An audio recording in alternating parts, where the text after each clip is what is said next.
Who would agree that our brain is incredibly powerful and that if we could harness it, we could achieve truly great things? Yeah, beautiful. I'm going to help you understand a little bit more about your brain and also what you can do to develop some healthy brain habits so that you actually are more in control of your brain so that you can achieve the things that you want to. Because 8 years ago, my life looked incredibly different to what it does today. I went from being incredibly fit and healthy to actually being diagnosed with chronic fatigue syndrome. I went from being able to walk 10 kilometres a day to not being able to stand up long enough to have a shower.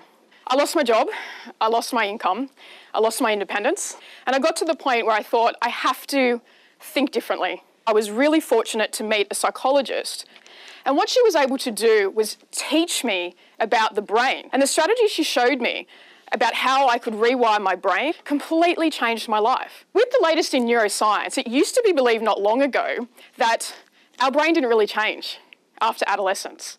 But the exciting thing is they're discovering that the brain changes all the time. And it changes by the way that we think and the things that we do. Our brain has the power to hold us back or to propel us forward. Not all stress is bad, is it? Sometimes when we feel that pressure, we become really focused and we get in and we get the job done and it feels good. But there's a tipping point, isn't there?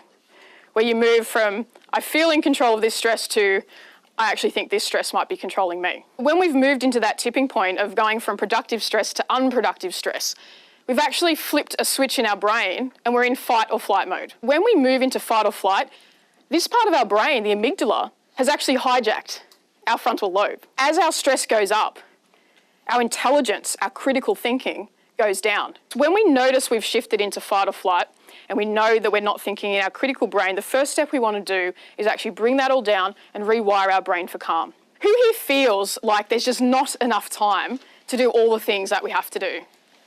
Yeah? Dopamine is one of our feel-good chemicals in our brain. It gets activated for a whole bunch of reasons, but one of those is when we achieve something great. We get that project done, we finally finish it. You know that feeling? But this part of our brain, the reward center in dopamine, has also been linked to motivation. So when we feel good about something, we want to do more of it. So the problem with overwhelming our brain is that we don't get as much dopamine as we could be. Start to actually wire your brain for more dopamine by actually creating smarter to-do lists that are more simple and are actually tickable. When we rewire our brain, we start to reimagine. We start to reimagine what is actually possible in our life, the things that we can achieve. When we can rewire our brain to be calm, to be productive, to be courageous, and to be creative, could you imagine?